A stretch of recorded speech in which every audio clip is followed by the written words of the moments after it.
نثار تیری چہل پہل پر ہزاروں عید ربیع الاول، سوائے ابلیس کے جہاں میں سبھی تو خوشیاں منا رہے ہیں۔ اب آپ جی وقار آقا علیہ السلام کی تشریف آوری سے قبل اس کائنات کے اوپر ظلمت و تاریکی کے بادل چھائے ہوئے تھے۔ ماؤں کو منڈیوں میں بیچا کرتے تھے اور بیٹیوں کو زندہ درگور کر دیا جاتا تھا۔ پتھروں کی پوجا کی جاتی تھی، چاند اور سورج کو معبود سمجھا جاتا تھا۔ کون کون سے ایسے ظلم نہیں تھے جو انسان نہیں کرتا تھا۔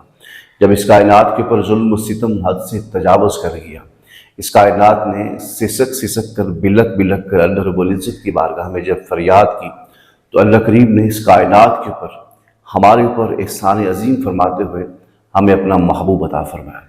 12 ربیع الاول شریف ایسا مقدس یوم ہے کہ دنیا بھر کے مسلمان عشاقان مصطفیٰ صلی اللہ علیہ وسلم آقا علیہ السلام کی ولادت باسعادت کی خوشی مناتے ہوئے سڑکوں پر جلوس کی شکل میں نکل کر آتے ہیں، اور اللہ رب العزت کی بارگاہ میں شکرانے کے طور پر نوافل بھی ادا کیے جاتے ہیں، لنگر کا اہتمام بھی کیا جاتا ہے، اور علماء کرام جو ہیں وہ آقا علیہ السلام کی سیرت کے پہلو پر گفتگو فرما کر لوگوں کو پیغام دیتے ہیں، بتاتے ہیں کہ ہمیں کس طرح آقا علیہ السلام کی سیرت کے پر عمل کر کے دنیا بھی بہتر کرنی چاہیے اور آخرت بھی بہتر کرنی چاہیے۔ معزز خاتون حضرات، یہ محفل میلاد ہو یا جلوس میلاد ہو، یہ آقا علیہ السلام سے محبت کا ایک طریقہ ہے۔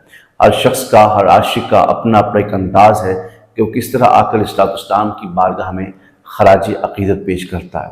لیکن یہ بات ذہن نشین کر لیجئے کہ صرف جلوس نکال لینا یا محافل کر لینا یہ کامل محبت نہیں ہے۔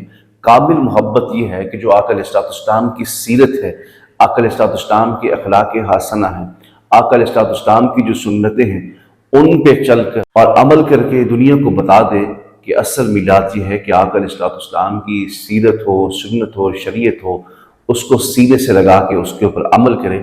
اصل میلاد اور مقصد میلاد یہی ہے۔ احباب ذی وقار، یہ ساری گفتگو کا پس منظر یہ ہے کہ ہم نے جن مولویوں سے بچپن سے سنا کہ میلاد بدعت ہے، جلوس بدعت ہے، اگر وہ خود اس میلاد میں شریک ہو جائے تو پھر اس کے بارے میں آپ کیا کہیں گے؟ ہم تو یہ کہیں گے کہ دیر آیت درست آیت، دیر سے صحیح لیکن درست ہی صحیح۔ اگر آپ دیر سے آئے ہیں، ساری زندگی آپ نے رٹا لگا رکھا تھا کہ یہ شرک ہے، بدعت ہے، گمراہی ہے، بہت سی چیزیں آپ نے کہی، لیکن اب خود آپ آقا علیہ السلام کے جلوس میلاد میں شریک ہوئے۔ احباب ذی وقار، یہ دو تصویریں آپ کی اسکرین کے اوپر شو ہو رہی ہیں۔ ان میں سے ایک تصویر مسلک دیوبند کے عظیم عالم مفتی محمد الیاس گمن کے صاحبزادے مفتی عبدالواحد قریشی صاحب کی ہے، اور دوسری تصویر جو آپ نے دیکھی ہے یہ ایک اشتہار ہے دارالعلوم دیوبند کے شیخ الحدیث کا کہ جو آقا علیہ السلام کے محفل میلاد کے مہمان خصوصی ہیں۔ اب سوال یہ ہے کہ مفتی صاحب نے ساری زندگی میلاد کی اور جلوس میلاد کی مخالفت کی ہے، اور دوسری طرف دارالعلوم دیوبند والوں نے بھی مخالفت کی ہے۔ اب جب دونوں حضرات محفل میلاد میں اور جلوس میلاد میں شریک ہو رہے ہیں اور تصویر آپ نے دیکھی ہے، تو مجھے بتائیں کیا یہ اپنی باتوں کے اوپر ثابت قدم رہ سکے ہیں؟ نہیں رہ سکے، اس لیے کہ مجبوری ہے۔ انہوں نے مسلک کی دکانداری چمکا رکھی تھی، لیکن جب وہ نہیں چمکی تو مجبوراً محفل میلاد میں اور جلوس میلاد میں جانا پڑا۔ اب میں صرف مفتی صاحب کو بھی یہی گزارش کروں گا ادب کے دائرے میں کہ مفتی صاحب باقی جو چھوٹے موٹے مولوی ہیں نا آپ کے، آپ ان کو بھی بتا دیجئے کہ یہ کوئی بدعت نہیں ہے، کوئی حرام نہیں ہے، شرک نہیں ہے، بلکہ آقا علیہ السلام کی محافل میلاد میں یا جلوس میلاد میں شرکت کرنا یہ محبت کا ایک طریقہ ہے۔ بڑی حیرت ہوتی ہے کہ جب ہم جلوس میلاد میں سبز کلر کے جھنڈے لے کر جاتے ہیں تو ہم پہ جملے کسے جاتے ہیں کہ یہ بدعت ہے، شرک ہے، صحابہ نے نہیں اٹھایا۔ تو میں ذرا ان سے پوچھنا چاہتا ہوں، ان احباب سے، کہ صحابہ نے اگر یہ جھنڈے نہیں اٹھائے تو کیا صحابہ نے وہ کالی اور سفید کلر کی جو پٹی ہے اس کلر کے جھنڈے کو صحابہ نے اٹھایا ہے؟ اس ڈیزائن کے جھنڈے کو صحابہ کرام نے اٹھایا ہے؟ اور دوسرا سوال آپ کا یہ ہوتا ہے کہ آپ عبادت کے طور پر کرتے ہیں، اور بھائی اس سے بڑی جہالت اور بے وقوفی کیا ہو سکتی ہے؟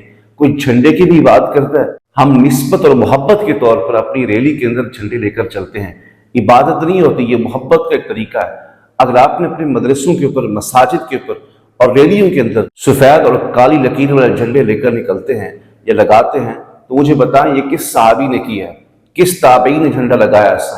یہ آپ کی اپنے قائدین سے محبت ہے تو آپ وہ جھنڈا لگاتے ہیں، اور ہماری مصطفیٰ سے محبت ہے تو ہم یہ جھنڈا اٹھا کے چلتے ہیں۔